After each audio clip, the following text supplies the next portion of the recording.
সমস্ত গৃহকর্মে যারা অবিরত আছেন সেই সব মায়েদের প্রণাম, ভালোবাসা এবং গৈরিক অভিনন্দন, শুভ নববর্ষের শুভেচ্ছা জানিয়ে আমি আমার দু চার কথা আপনাদের সামনে শেয়ার করছি। আমি সোজাসুজি একটা কথাই বলতে চাই, কোনো রকম ফলিতা না করে।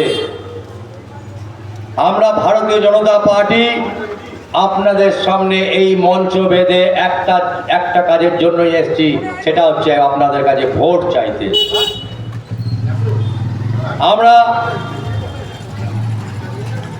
34 বছরের বামফ্রন্ট যেসব বামপন্থী মানুষজন আছে, যে মানুষজন কমরেডরা 34 বছরের ক্ষমতার অলিন্দে থেকে কোনো মধুর রস আহরণ না করে যারা সমাজের বুকে নিজেকে বিলিয়ে দিয়েছেন, সেই যে 15 বছর তৃণমূল শাসনে সিপিএমের সঙ্গে লড়াই করে সমাজকে পরিবর্তন করার লক্ষ্যে সিপিএমের অত্যাচার সহ্য করে যে সব তৃণমূল কর্মী লড়াই করেছেন এবং 15 বছরের ক্ষমতার অলিন্দে থেকেও নিজেকে দূরে সরিয়ে রেখেছেন, চৌর্যবৃত্তির সংস্পর্শে না থেকে, আমি সেই সব তৃণমূল কর্মীদেরও বলছি, আপনাদের মতবাদ যাই থাকুক, আজকের এই 26 নির্বাচনে আপনারা আপনাদের মতবাদকে কিছুটা সময়ের জন্য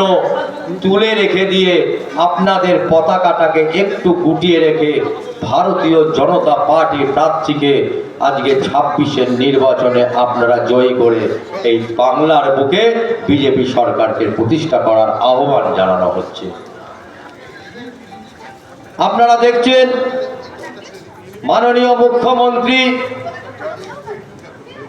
উনি যে সভাগুলো করছে তাতে করে কোনো রকম কোনো গঠনমূলক আলোচনা নেই। সেই সভাতে কোনো শিল্পের কথা নেই, কোনো চাকরির কথা নেই, কোনো সুবন্দোবস্তের কথা নেই।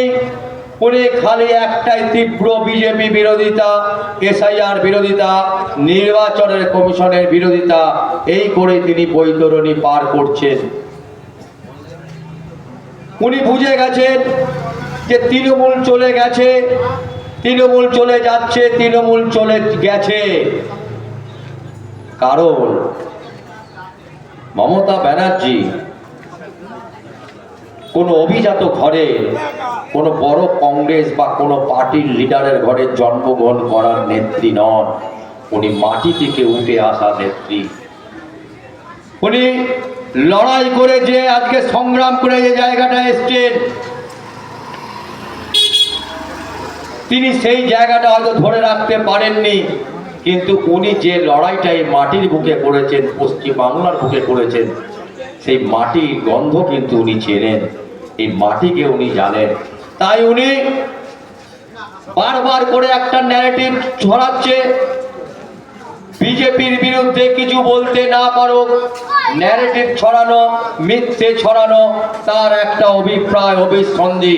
তার একটা উদাহরণ আপনাদের দিই, যে কিছুক্ষণ আগে বলে গেল যে বিজেপি আসলে আপনাদের মাছে ভাতে বাঙালি মাছ খেতে দেবে না, বিজেপি আসলে আপনাদের মাছ থেকে দূরে রাখবে।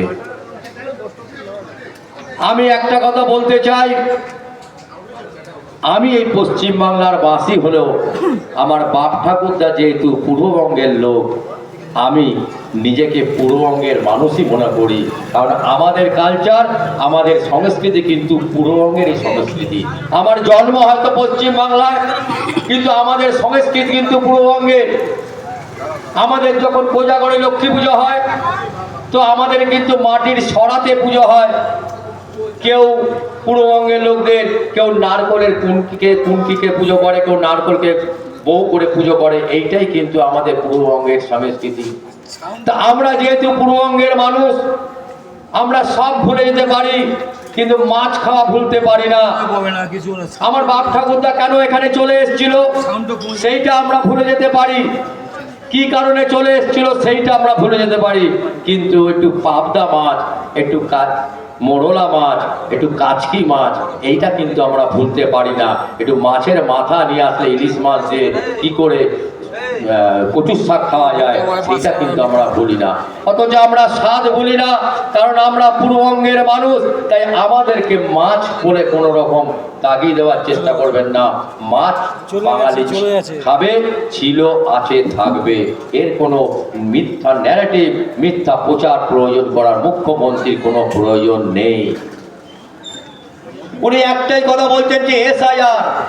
আপনাদের কাছে একটা কথা বলছি, একটু স্মরণ করুন। কিছুদিন আগে যখন এসআইআরটা শুরু হবে তখন উনি প্রথমে বলছিলেন এসআইআর হবে না, তারপরে বললেন যে আমি এমন খেলা খেলবো, আমি এমন খেলা খেলবো যে বিজেপি তুমি ধরতেই পারবে না, আমি এমন খেলা খেলবো।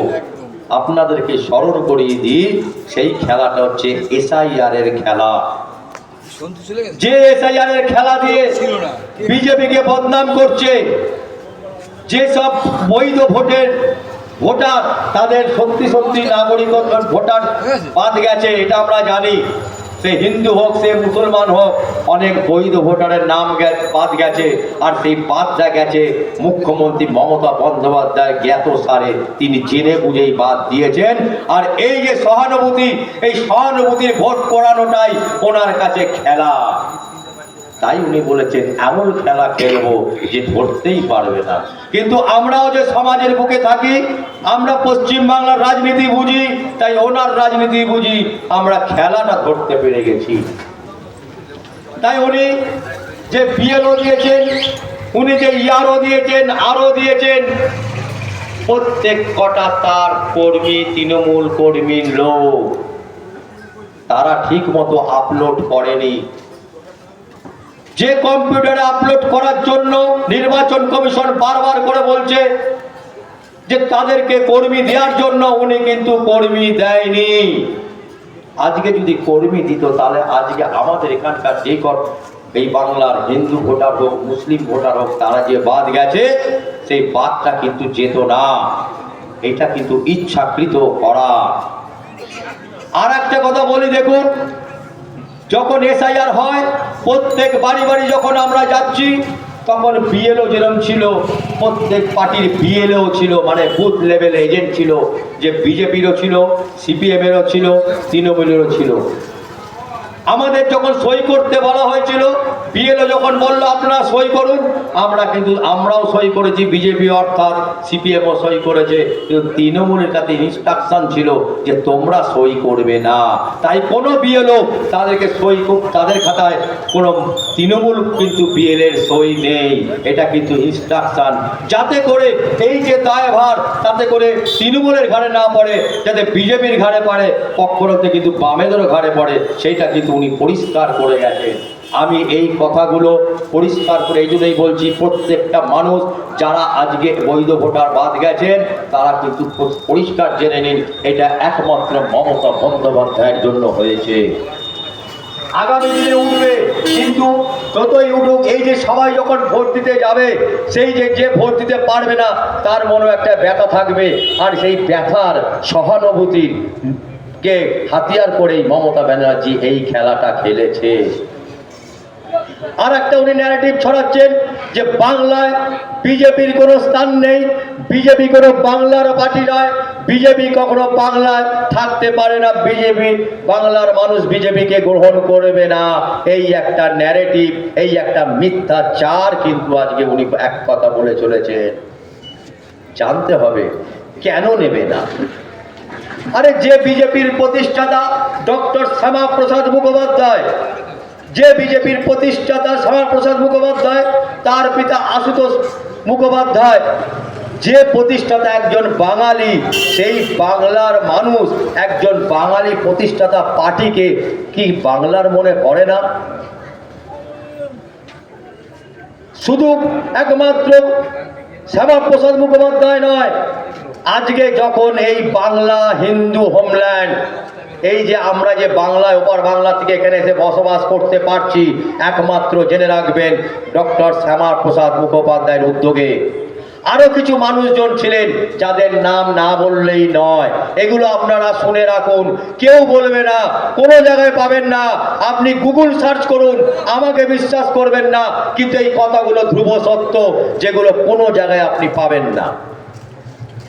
সোমনাথ চ্যাটার্জি সিপিএম এর, তার বাবা এনসি চ্যাটার্জি, ঐতিহাসিক ডক্টর রমেশচন্দ্র মজুমদার, সুনীতি চট্টোপাধ্যায়, এরা তারকেশ্বরে বসে একটা প্রস্তাব কল্পনা পাস করে যে এইখান থেকে যে আমাদের বাংলাদেশকে দেয়া হচ্ছে, অর্থাৎ কিনা যে ভাগীরথী বরাবর পুরোপুরি বাংলাদেশ মানে তদানীন্তনের পাকিস্তানে দিয়ে দেওয়া হবে, তখন ইনি যেহেতু এইখানে বেশিরভাগ সময় হিন্দুরা বেশি মেজরিটি, কেন এই জায়গাটা পাকিস্তানে যাবে, তারা কিন্তু লড়াই লড়েছিল।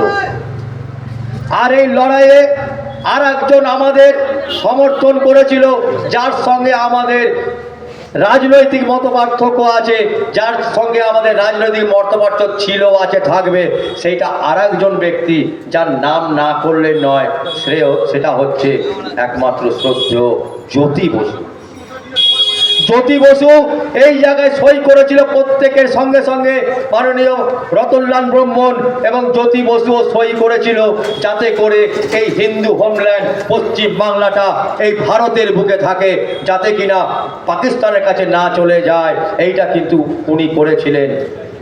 পরক্ষণে এই জ্যোতি বসু তার পার্টির একটা ক্রিয়েটিভিটি করার জন্য, স্বভাব চরিত্র তাদের মিথ্যা বলার জন্য, তিনি পরে ভোট দিয়ে বাইরে এসে বলেছিলেন, বাংলাকে ভাগ করলো কে, শ্যামাপ্রসাদ আবার কে। এটা ওদের পার্টির লাইন। কিন্তু তবুও আমরা তার কাছে কৃতজ্ঞ যে তিনি এখানে ভোট দিতে পেরেছিলেন বলেই, উনি ভোট দিয়েছিলেন বলেই আজকে আমরা এখানে বাংলায়, এই পশ্চিম বাংলাটা হিন্দু হোমল্যান্ড হিসাবে আমরা হিন্দুরা বসবাস করতে পারছি। তাহলে কি করে এই শ্যামাপ্রসাদ মুখোপাধ্যায়ের ভারতীয় জনতা পার্টি বাংলার কাছে অপ্রাসঙ্গিক হবে? হ্যাঁ, দীর্ঘদিন আমাদের কাছে আমাদের শিক্ষার অভাবে, কারণ আপনি জেনে রাখবেন, জাতিকে গঠন করতে গেলে লাগে শিক্ষা। সেই শিক্ষায় আজকে ডক্টর শ্যামাপ্রসাদ মুখোপাধ্যায়ের কাছে জীবনী, কেউ কেউ কোনোদিনও আপনারা স্কুলের বইতে পড়েছেন, আমি তো পড়িনি, আমি তো বড় হয়েছি, আমি তো কোনোদিনও স্কুলের পাঠ্যপুস্তকে ডক্টর শ্যামাপ্রসাদ মুখোপাধ্যায়কে পড়িনি।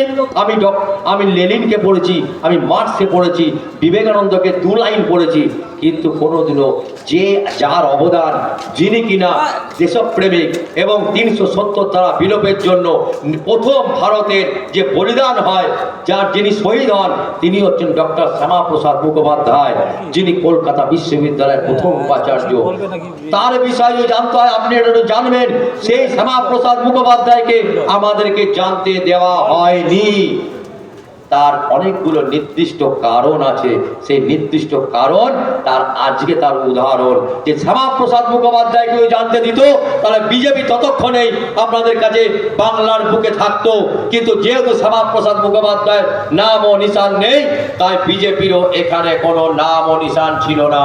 কিছু কতিপয় মানুষ এই ঝান্ডাটাকে তুলে ধরেছিল, আজকে সেটা বৃহৎ আকারে ধারণ করেছে।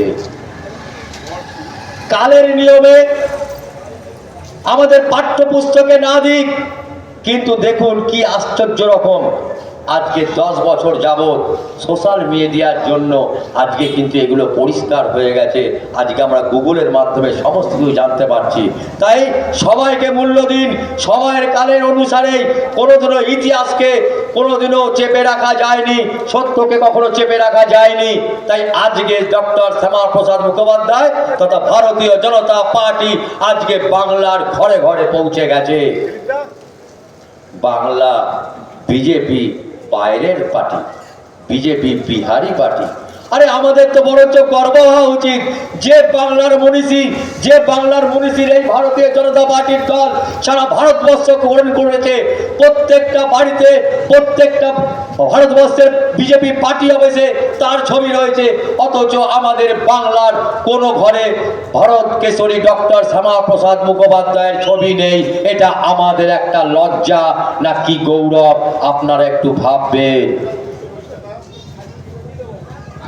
তাই বিজেপিকে যতই ন্যারেটিভ করুন, বিজেপির সম্বন্ধে যতই মিথ্যাচার করুন, বিজেপি আগেও ছিল, এখন একটু মহিরহ একটা বটবৃক্ষের মতো একটা এসে জায়গায় দাঁড়িয়েছে। তাই আপনাদের কাছে এই ভারতীয় জনতা পার্টির সম্বন্ধে কিছু মাত্র বলতে পারলাম, সময় বিশেষ নেই, অনেক কিছু বলার আছে। আপনারা এই ভারতীয় জনতা পার্টিকে সমর্থন করবেন।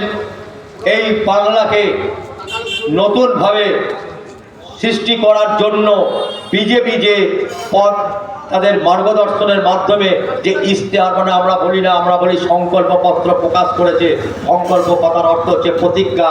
আমরা যেটা করেছি, যেটা বার করেছি প্রতিজ্ঞা সংকল্পপত্র, মানে আমরা এটা করবই করব, সেগুলো একটু দেখে নেবেন।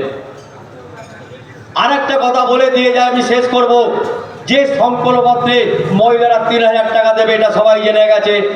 বেকার যুবকদের 3000 দেবে, জেনে গেছে। বার্ধক্য ভাতা, বিধবা ভাতা সব পারবে, জেনে গেছে। খুব হাব হবে, ইন্ডাস্ট্রিয়াল হবে, এগুলো হয়ে গেছে, জেনে গেছে। কিন্তু সব থেকে বড় কথা, আমি যে কথাটা বলছি, যে ভারতবর্ষের এই পশ্চিম বাংলার গৌরব, সেটাকে ফিরিয়ে আনবে। সেটা কিন্তু কিভাবে আপনাদের একটু বলে যায়। আমরা দেখেছি এই 50 বছর ধরে একটা রাজনৈতিক দল তার মতবাদ একটা ব্যক্তি রাখতেই পারে, তার ভালো লাগতেই পারে। গণতন্ত্রের বিচারে, ডেমোক্রেসির বিচারে তার যার যেখানে ভালো লাগবে সেই দল করবে। কংগ্রেস করতে পারে, তৃণমূল করতে পারে, বিজেপি করতে পারে, এইটা তার অধিকার। কিন্তু আমরা এই বাংলায় দেখি কি, বিজেপি করছে, সিপিএম নয় মারছে, সিপিএম করছে নয় তৃণমূল মারছে, একে অপরকে মারামারি করছে। সামাজিক যে সমরসতা, সামাজিক যে মেলবন্ধন, সেইটা কিন্তু নেই। আমরা যখনই কোনো কিছু করতে যাচ্ছি, ও বিজেপি করে, ও সিপিএম করে, ও তৃণমূল করে, এই করে আমাদের সমাজের বিভাজন হয়েছে। আগে যে ক্লাব ছিল, কত সুন্দর সংগঠিত ছিল, সেই ক্লাব কিছু নেই। সেটাও কিন্তু এই একমাত্র রাজনীতির আমাদের মনোভাবের কারণেই বিভাজন হয়েছে। আমরা সেই বিভাজনের অবসান চাইব, আমরা সেই বিভাজনের অবসান করব। আমরা একদম এই সংস্কৃতি ধুলিয়ে মিটিয়ে দেবো যে কোনো রাজনৈতিক দল যে যার করতে পারে, সেটা কোনো বড় কথা না। যে রাজনৈতিক একটা অধিকার, এটা ডেমোক্রেসি, গণতান্ত্রিক অধিকার। আমরা একে অপরের সঙ্গে থাকবো, প্রত্যেকের সঙ্গে মিলেমিশে থাকবো। আমরা যে যার মতের পথে চলবো। আজকে বাংলায় সারা ভারতবর্ষে এক জায়গায় থাকে, ভোট হয় বোঝা যায় না, কোনো কিছু হলে বোঝা যায় না। একে অপরের সঙ্গে মিলেমিশে কাজ করছে। উন্নয়ন দেখুন, আর আমাদের দেখুন, আমরা নিজেদেরকে উন্নতি জীব জাতি বলে মনে করি, অথচ আমরা কিরকম নিচে নেমে যাচ্ছি দিনের পর দিন। তার একটাই কারণ, আমাদের রাজনৈতিক যে পরিপন্থী ভাবগুলো আছে, সেগুলোকে যদি বর্জন না করি, আমরা কিন্তু এই বাংলাকে, তার সংস্কৃতি জগৎকে পুনঃপ্রতিষ্ঠিত করতে পারবো না। তাই শুধুমাত্র পাল্টানো দরকার, মানেই শুধুমাত্র তৃণমূল সিপিএম এর মতো জামাটা পাল্টানো নয়, শুধু তৃণমূল সিপিএম এর মতো রাজ্যটাকে দখল করব এইটা নয়।